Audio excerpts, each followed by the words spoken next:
Je vous ai parlé de tellement de choses. Euh, c'est maintenant le temps que vous me posiez les questions, hein, à propos de vos difficultés et difficultés de la mémorisation. Vous pouvez les poser maintenant. Quelles sont vos difficultés de la mémorisation de musique? Dans quel morceau, hein? Écrivez ici quelques mots.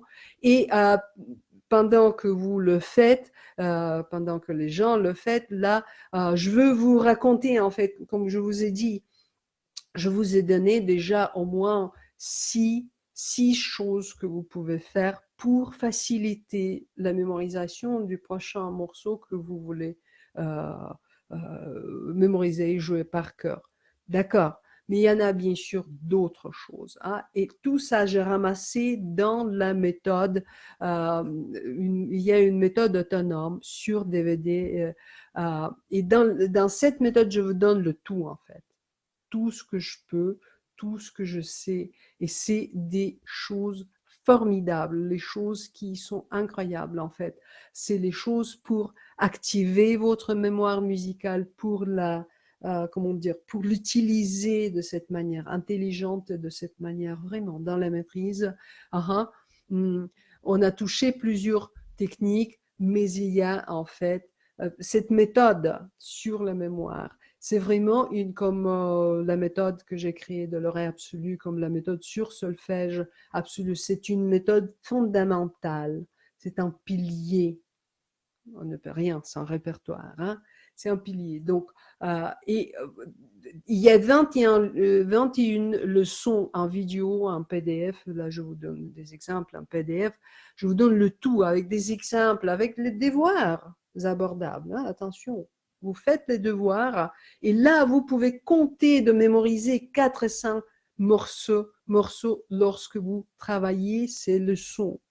Parce que c'est une méthode en 4 modules, chaque module une semaine, donc 4 modules, 4 semaines. Comptez de mémoriser 4 ou 5 nouveaux morceaux que vous aurez dans votre poche, parce que bien sûr qu'en travaillant cette méthode, vous travaillez vos musiques, vos morceaux, hein. Et là, pensez, imaginez-le, c'est plus une torture. On peut tout oublier ça. Oh, mais je pouvais faire hier, comment ça qu'aujourd'hui j'arrive pas, je me souviens plus. Oubliez tout ça. Cette torture, c'est passé. Avec les choses que je vous donne, quand vous travaillez surtout avec le DVD, parce qu'il y en a beaucoup de choses, il y a beaucoup d'exemples et vous comprenez vraiment des choses de plus, vous allez mon assistance, vous pouvez m'écrire, me donner un exemple, me disant, bon, voilà ici ce morceau, et j'arrive pas à utiliser cette technique ou cette approche, qu'est-ce que je peux faire? Bon, là, je vais vous aider dessus, hein. Donc, et pas seulement que vous entamez, vous maîtrisez, vous activez votre mémoire musicale, vous l'élargissez, hein, mais aussi vous construisez la cathédrale de votre interprétation, hein, parce que le travail sur la mémorisation, c'est déjà, je construis interprétation, interprétation. Le pont doit être solide pour traverser le fleuve, hein. Et je vous fournis tous les piliers, c'est à vous de les utiliser. Maintenant, je vais essayer de lire ce que les gens ont écrit. Il y en a beaucoup de choses. Ah,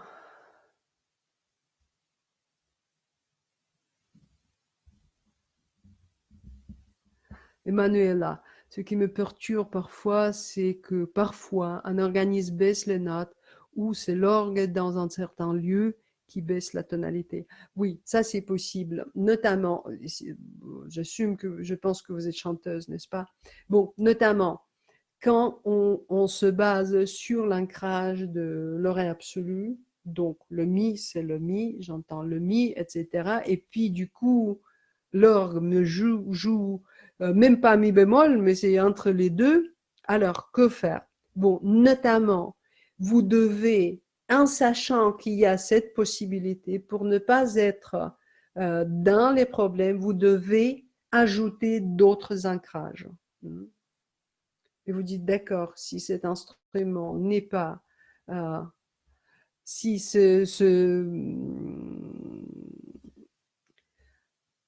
donc si comment dire, j'ai perdu un peu la pensée. Oui, si cette possibilité est là, si l'instrument peut être accordé autrement, bon, vous devez ajouter d'autres ancrages. Vous pouvez ajouter, par exemple, l'ancrage de l'oreille relative, du solfège. Vous pouvez ajouter d'ancrage des grandes lignes, on a discuté ça, des ancrages géométriques, vous pouvez passer. Ben, il y a plusieurs choses qu'on peut faire là, hein, et on a discuté plusieurs choses.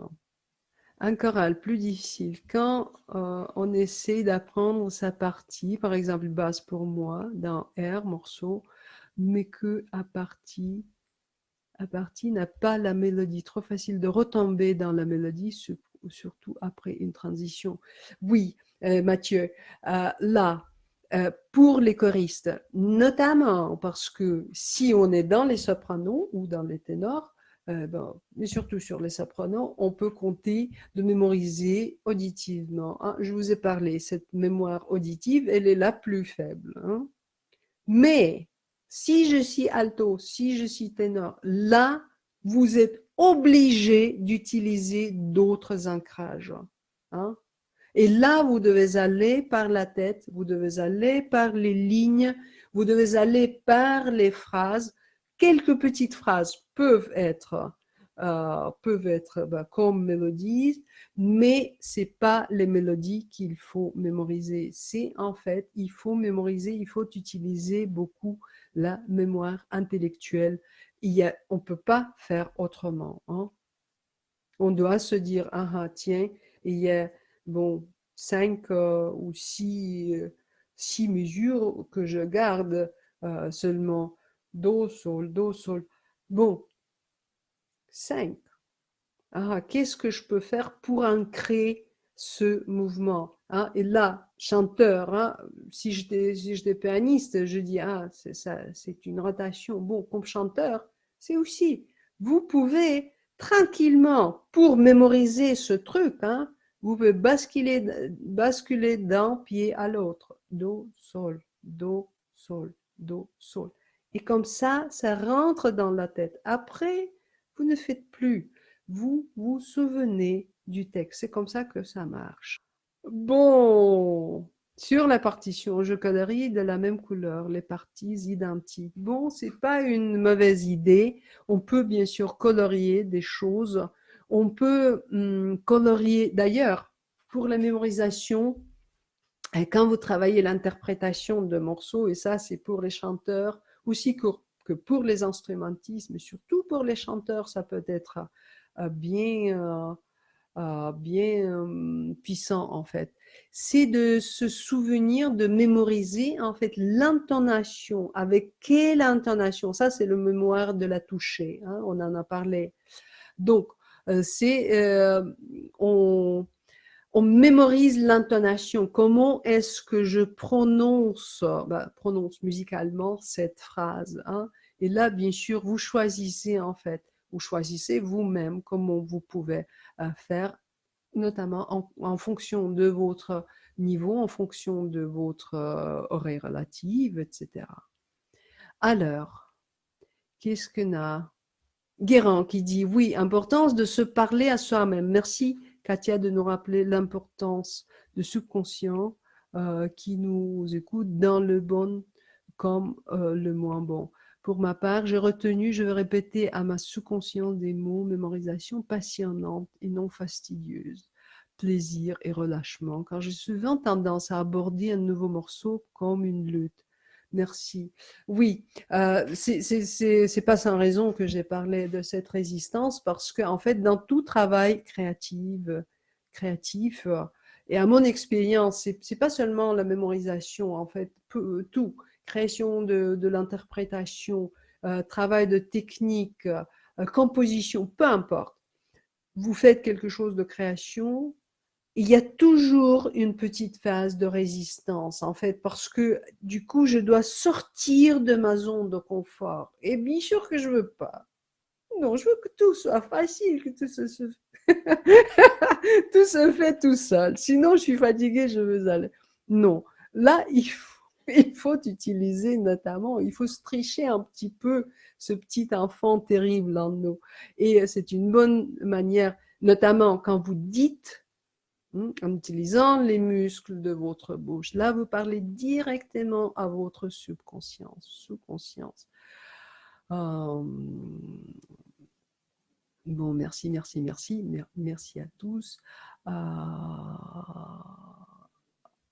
Pascal qui écrit, c'est vrai que dès qu'on se relâche, tout passe facilement. Oui, j'ai parlé du relâchement comme un témoin de votre concentration, hein.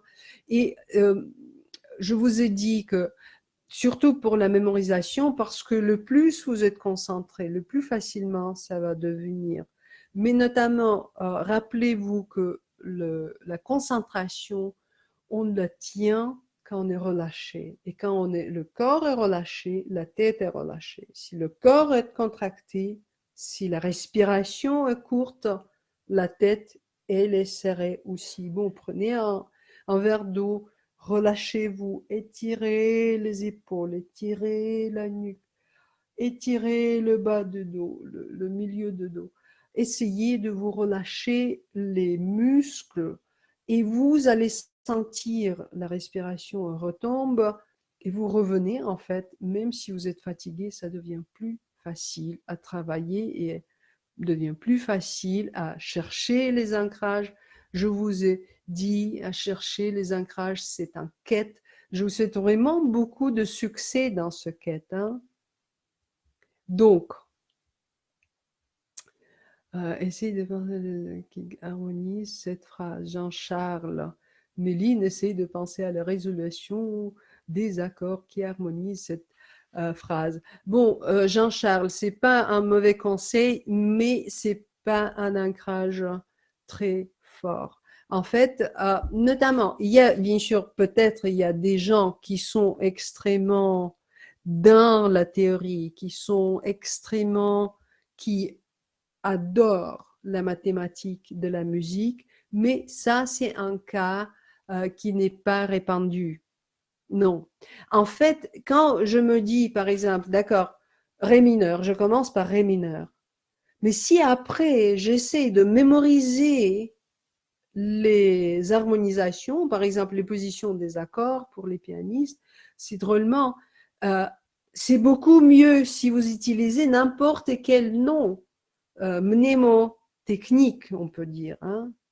Si vous dites, bon, un large accord, ça, vous allez beaucoup mieux vous souvenir de ce large accord et pas de l'idée, oui, la mineur en 2 octaves. Hein, la mineur en 2 octaves, ça, qui se résout, euh, qui est la résolution de mi majeur. Bon, c'est très bien, c'est très logique. Ce qui est logique ne colle pas à notre mémoire, hein. C'est la loi de notre psychologie, de notre mémoire. Ce qui colle, c'est le paradoxe, les choses qui nous surprennent, les choses qui nous font oh, ça, on se souvient, hein. Les choses qu'on peut compter, bon, on doit les compter. Et on n'a pas le temps pour le compte, hein. On est d'accord là-dessus. On doit finir ce webinaire. Utilisez les conseils que je vous ai donnés. Mémorisez en passion, jouez en passion avec l'émotion. Bonne musique, bonne journée pour les Canadiens, bonne soirée pour ceux qui sont ici. Bon, je vous dis à bientôt et à plus. Au revoir.